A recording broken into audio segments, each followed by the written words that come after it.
बोलो अम्बाला वाले सतगुरु महाराज की जय। बोलो सारे संतन समाज की जय। सत्यम बोधमयम नरूममलम प्रत्यक्षमेव सर्वेश्वरम रत्नैर्मण्डित शिरशिशुभ्रमुक्तं श्वेताम्बरीशोभितं मुक्तामाल्यविभूषितं च हृदयं सिंहासने संस्थितं भक्तानां वरदं प्रसन्नवदनं श्री सतगुरुं नौम्यहं श्री सतगुरुं नौम्यहम् बंदो चरण सरोज गुरु मुद मंगलागार जेहि सेवत नरोते भव सागर से पार भव सागर से पार। गुरु जी के सिमरण मात्र से नाशत विघ्न अनंत ताते सर्वारंभ में ध्यावत है सब संत ध्यावत है सब संत। जेहि खोजत ब्रह्मा थके जेहि खोजत ब्रह्मा थके सुर नर मुनि और देवा कहत कबीर सुन साधुआ कर सतगुरु की सेवा कर सतगुरु की सेवा। वेद शास्त्र और भागवत वेद गुरु कृपा न होय बिना गुरु कृपा न होय। सब धरती कागज करो लेखनी सब बन राय सात समुद्र मसी करो गुरु गुण लिखा न जाए गुरु गुण लिखा न जाए। गुरु ब्रह्मा गुरु विष्णु गुरुदेवो महेश्वरा गुरु साक्षात परम ब्रह्म तस्मै श्री गुरुवे नमः तस्मै श्री गुरुवे नमः। त्वमेव माता च पिता त्वमेव बन्धु च सखा त्वमेव विद्या द्रविणं त्वमेव सर्वं मम देव देव त्वमेव सर्वं मम देव देव। बोलो जयकारा बोलो मेरे श्री गुरु महाराज की जय। जगत वंदनीय प्रातः समनीय सभी के प्राणदार श्री परमहंस दयाल जी महाराज हमारे दादा गुरु जिन्होंने द्वैत से अद्वैत द्वैत में सारा संसार है वहाँ से अद्वैत की स्थापना की और आज आप सभी उनका अनुसरण करते हुए यहाँ अपने इस जीवन के असली मकसद जो जीवन का हमारा असली काम है उसकी तरफ अग्रसर होने के लिए और उनकी कृपा का पात्र बनते हुए यहाँ बैठे हैं तो उनके चरणों में मेरा साष्टांग दंडवत कोटि कोटि प्रणाम। हमारे हृदय सम्राट नगली निवासी भगवान जो जब भी जिक्र आता है कि साक्षात रूप में हमारे संग रहते हैं और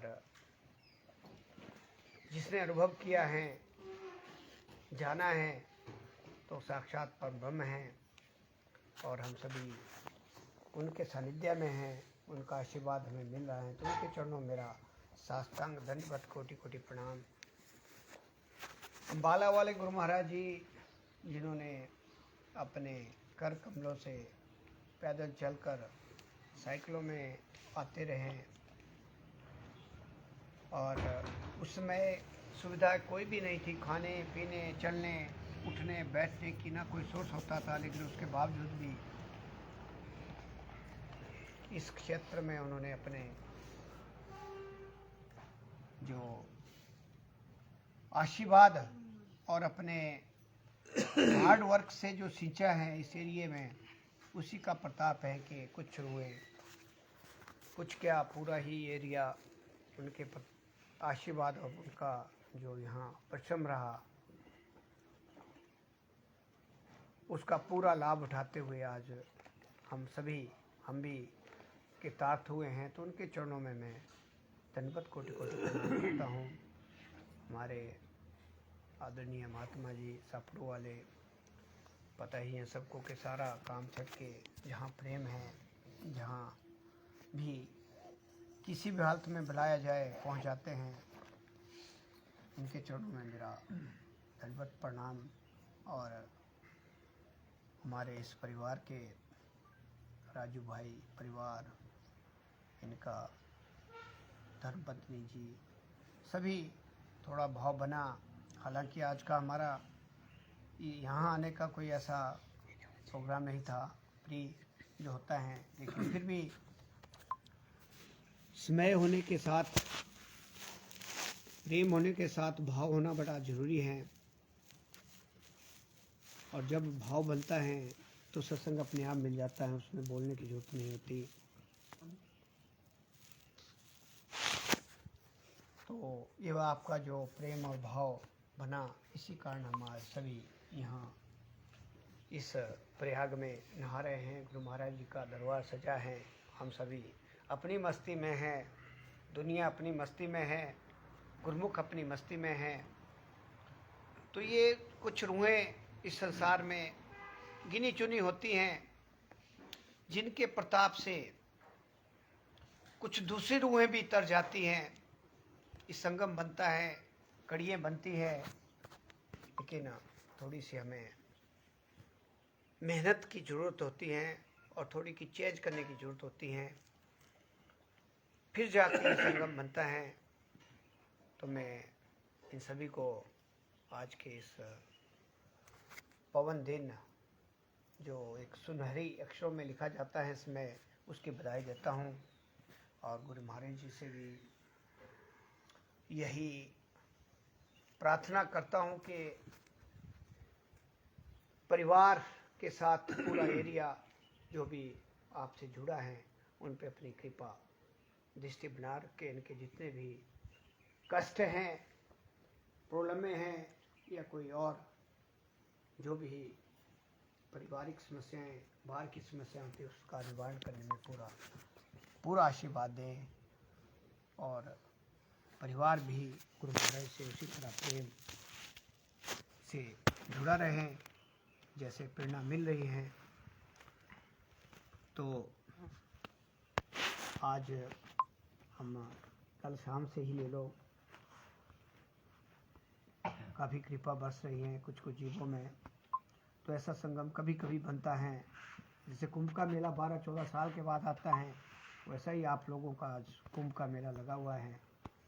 क्योंकि सत्संग भी होते हैं, लेकिन उसका समय और उसके प्रयोग में थोड़ा पहले होता है। लेकिन जो कल से संगम बना है हमारे कंटिन्यूटी में, ये कभी कभी बनता है और बना रहना चाहिए। जब आए हैं तो समय का सदुपयोग हो रहा है। तो आज जैसा अभी आपने श्रवण किया कि ये जो संसार हैं, संसार के पदार्थ हैं, जहाँ हमारे ये इंद्रजाल जिसको बोला जाता है, काल और माया का जाल जिसमें हम फंसे हुए हैं। जहाँ भी जाओ, अभी हमारे कोई बुजुर्ग मिले, हमारा ध्यान कहाँ रहता है? बंधनों में फंसे हुए। ये मेरा था चला गया, मेरी थी चले गई, अब मेरा आगे हो गया है, मेरा मेरा मेरा में हम जो है अपना पूरा जीवन खत्म कर देते हैं। और इस चीज़ का ज्ञान भागवत में, मंदिरों में, गुरुद्वारों में, तीर्थों में, जगरातों में या दूसरे स्थानों में नहीं मिलेगा। वहाँ केवल आपको संसारिक पदार्थ को कैसे गेन करना है, हमें संसार को कैसे चलाना है, हमें माया को कैसे कमाना है, हमारे परिवार को कैसे चलाना है, हमने बड़े ओहदों में कैसे जाना है, हमें बड़े कैसे बनना है, उसके लिए तो सही है। उसके लिए इसमें कोई शंका नहीं कि वहाँ इसका समाधान नहीं होता। लेकिन जो असली काम का समाधान है वो केवल सत्संग में होता है, जहाँ सत्य, चित्त और आनंद, सत्य जो सत्ता जिस सत्ता से हम आए हुए हैं, जिस घर से हम आए हुए बिछड़े हुए हैं, बिछड़ी हुई हुए हैं, चित्त जो आपकी बुद्धि जिससे हम सारा ये चला रहे हैं ताना बाना, हमारा जो शरीर किराए का मकान मिला हुआ है उसके अंदर जो एक छोटी सी बूंद है, और आनंद सत्य और चित्त सत्ता के साथ जब हम मन लगाते हैं और जो उससे आनंद आता है उसको हम परमानंद कहते हैं। संसार के जितने भी आनंद हैं थोड़े समय के लिए हैं, थोड़ी देर के लिए मिश्री खा ली, मीठा हुआ, उसके बाद फिर वही थोड़ी देर लड्डू खा लिए, थोड़ी देर आनंद आया, फिर वही मतलब जो थोड़ी देर इंटरटेनमेंट के लिए कुछ भी कर लिया। संसार का जो आनंद है थोड़े समय के लिए है। और जैसा हम कहते हैं कि ये जीवन हमें खाने पीने के लिए मिला है। कई बार प्रश्न आते हैं हमारे बहुत तकते मनमुखी कि आगे किसने देखा है, पीछे किसने देखा है। ये जीवन तो खाने पीने के लिए मिला है, मौज मस्ती के लिए मिला है, ऐसा सुनने में आता है। खास करके जब खा पी के बंदा होता है। कल एक ऐसा ही कुछ मेरा अट्रैक्शन हुआ तो एक काफ़ी नज़दीक का कभी कुर्सी साफ करें, कभी हाथ जोड़े। मैंने बोला मैंने इसको कभी देखा नहीं था इस हालत में। फिर बाद में बाहर जाके वहाँ तो बोल नहीं पाया, मैं काफ़ी थे। वो इतना एबनॉर्मल था कि उसको अपना पता ही नहीं दुनिया कहाँ बस रही है। मतलब जब बंदा इन चीज़ों में जाता है, दुनिया में ये सोचता है कि दुनिया ही सब कुछ है, खाने पीने में ही सब कुछ है। और जब उसका वो नशा उतरता है उसके बाद जब वो सोचता है तो फिर बड़ा पछतावा भी होता है, लेकिन उसका फ़ायदा कोई नहीं होता। ऐसे ही उदाहरण अभी मैंने पिछले हफ्ते शिमला में 10वीं में पढ़ने वाले बच्चों के देखे। वो आजकल चला हुआ है चिट्ठा गांजा। तो 10वीं के पढ़ने वाले बच्चों ने ईंटों से नशे में मतलब अपने सिर के कईयों के सिर तोड़ दिए। इतना हंगामा हुआ कि मेरे ख्याल उसमें 10-12 बच्चे, बिल्कुल छोटे छोटे बच्चे 11वीं 10वीं में पढ़ने वाले, और उनके माँ बाप कोई दोनों नौकरी में, कोई क्या, जब पता किया गया तो इतना बुरा हाल है। जो ये हमारा, मैं खास करके गुरुमुख जितने भी हमारे परिवार हैं उनसे विशेष करके ये जो कहूँगा कि अपने बच्चों को संस्कारी बनाएं। जैसे भी बैठे हुए हैं सत्संग में लाएं और उन पे पूरी तरह वॉच रखें, नहीं तो आपके लिए बड़ी मुसीबत क्रिएट करेंगे। जैसे ये 10वीं 11वीं में जाते हैं, बहुत बड़ा आज का जो नेगेटिविटी आ रही है बच्चों में। और टीचर लाइन, मैं तो टीचरों को भी हिदायत देता हूँ, लेकिन इनके ऊपर पाबंदी है बहुत है, क्या करें बेचारे। क्योंकि जो हमारा बेसिक स्ट्रक्चर है, जो खान पान की बात चल रही है, हम अपने इस जीवन को जो है इतने दलदल में ढकेल देते हैं कि ना परिवार रहता, ना बच्चे रहते, ना बुजुर्ग, मतलब सारा बिखर जाता है। अगर ऐसी हालत घर की जब हो जाती है, बच्चे नशे करके 11वीं और 12वीं और 10वीं 9वीं के आते हैं घर में, लड़के तो लड़के पर लड़कियां भी। ये हमारा जो कल्चर चल रहा है आज की डेट में, बड़ा दुख होता है। लेकिन हमारे पास समाधान भी कोई नहीं है, क्योंकि जैसे हम बीज बोएंगे, जैसा हम खेत में बीज डालेंगे, वैसा ही आपको परिणाम भुगतना पड़ेगा। इसलिए जो ज़्यादा मैंने देखा है, थोड़े ज़्यादा पैसे वाले भी हैं। फिर मैंने उनसे प्रश्न भी किया कि भाई इनके पास गांजे और उसके लिए पैसे कहाँ से आए, क्या आपने वाच रखा? हम क्या करते हैं कि प्यार, जो हमारा भाव होता है, या अब मैं इसको भाव नहीं कहूँगा, बिगाड़ने की होती, वो घर से जब पैसे खुले मिलते हैं तो कहीं ना कहीं तो खर्च करने ही हैं। फिर संगति का असर बड़ा होता है, संगति जो है वो ले जाती हैं। इतने गंभीर परिणाम उसके देखने को मिलते हैं। कई मैंने देखा कि गायब है, 6-6 दिनों से गायब है, बाद में पता ही नहीं कहाँ है। तो बड़ा हमारा जो समाज का जो वातावरण, खाने पीने की जो बात होती है, बिगड़ रहा है। तो हमें जो बच्चों का ये लेवल बनाना है, तो हमें अच्छे संस्कार और उन पे वॉच, क्योंकि 2-4 साल अगर बच्चों को नहीं संभालेंगे तो आपके लिए एक गंभीर समस्या बन जाती है। फिर हम बोल देते कि नहीं, ये तो पिछले जन्मों का फलाना था, बहाने तो हम ढूंढ लेते हैं, लेकिन अपने कर्तव्य से जो है हम बाहर हो जाते हैं। तो इसलिए ये जो खाने पीने की बात है, इसी पे मैं एक छोटा सा आपको प्रसंग एक कि परिवार क्या है और परिवार कितना साथ देता है। अगर आप गुरुमुख बन गए हैं, आप अपने लिए सही रास्ता चुनते हैं या नहीं।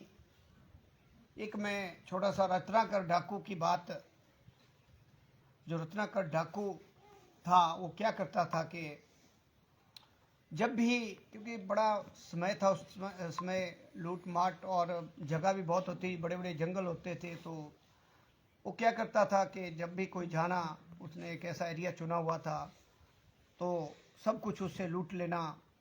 कई जगह तो मर्डर भी कर देता था अगर कोई ज़्यादा उसका मतलब कहना नहीं मानते थे। तो चलते चलते काफ़ी समय हो गया, उसका धंधा चलता रहा, घर परिवार चलता रहा, घर में बच्चे बीवी जितना भी परिवार था उनके प्रति उसका पूरा स्नेह था, खर्चा बर्चा पूरा देना, पूरी आयश जो भी घर में जो आज की उस समय की जरूरत होती थी। तो एक बार क्या हुआ कि कोई संत महात्मा वहाँ से गुजर रहे थे, और हुआ क्या कि जब वहाँ पहुँचे तो उसने उनको कहा कि हैंड्स अप, हाथ खड़े करो, जो भी होता है, जो भी इशारा होता है। महात्मा तो महात्मा होते हैं, उनका क्या लेना क्या देना, कि जो आपके पास है वो सब निकाल दो, कहते जो भी आपके पास है। कहते हमने तो ये 2 कपड़े हैं, कहते बाकी हमारे कुछ नहीं है। संतों महात्माओं के क्या पास क्या होता है, तो कुंडली जी होती हैं, तो हमारे पास तो कहते नहीं, मतलब जैसा भी होता है। कहते नहीं, आपके पास बहुत कुछ है, कहते जो भी है निकाल दो, नहीं तो आपकी दशा बहुत ख़राब होगी। तो उन्होंने बोला ठीक है, कोई बात नहीं। जिसके ऊपर गुरु महाराज जी किया, जिसके पास कमाई होती है, उनको किसी चीज़ का ना मौत से डरते, ना किसी चीज़, उनको डर ही नहीं। उनके लिए तो प्रोसेस है संसार, ये प्रोसेस है हमारा, जो समय हमारा निश्चित किया हुआ है कुदरत ने, उसको पूरा करना है, कैसे करना है। तो रत्नाकर डाकू ने जब नज़दीक उनका आना हुआ तो टोलने पे कुछ नहीं मिला, तो उन्होंने प्रश्न किया कि भाई जो तुम कर रहे हो यह किसके लिए इतने अकर्म, कुकर्म जिसको बोलते हैं, कर्म कुकर्म जो भी ले लो, ये किसके लिए तुम करते हो। तो जैसे बात चली, उसने कहा कि मैं अपने परिवार, अपने समाज, जो भी मेरा दायरा है, ये सारा काम उसके लिए कर रहा हूँ। तो संतों का इशारा होता है, उन्होंने कहा कि अंत समय में जिसके लिए तू ये कुकर्म कर रहा है, क्या वो तुम्हारा साथ देंगे? कि क्यों नहीं देंगे? मेरी बीवी मेरे से बहुत प्यार करती है, मेरे बच्चे ऐसे हैं, मेरे माँ बाप ऐसे, फलाना ऐसा, जैसे हम कहते हैं। हम बोलो अच्छा, तो जाओ, कहते अपने घर जाइए और उन सभी से पूछ के आइए कि कल जब आप जेल में होंगे तो क्या वो तुम्हारे साथ होंगे। उसके दिमाग में खट गई बात, भाई नहीं, सब मेरा पूरा साथ देंगे। जो कहते ये बुरे कर्म आप कर रहे हैं, क्या वो तुम्हारे साथ देंगे? सबसे पूछ के आना, कहते। तो थोड़ा सा कई बार ऐसा होता है कि जब सत्संग चल रहा होता है, जब महापुरुष लोग आते हैं, वैसे तो महापुरुषों के दर्शन से ही हजारों पाप स्वयं साफ हो जाते हैं, और जब सत्संग में बैठ जाते हैं तो करोड़ों जन्मों के पाप भी साफ हो जाते हैं। आप उल्टे सीधे काम करेंगे, उसमें मेरा कोई सहयोग नहीं होगा।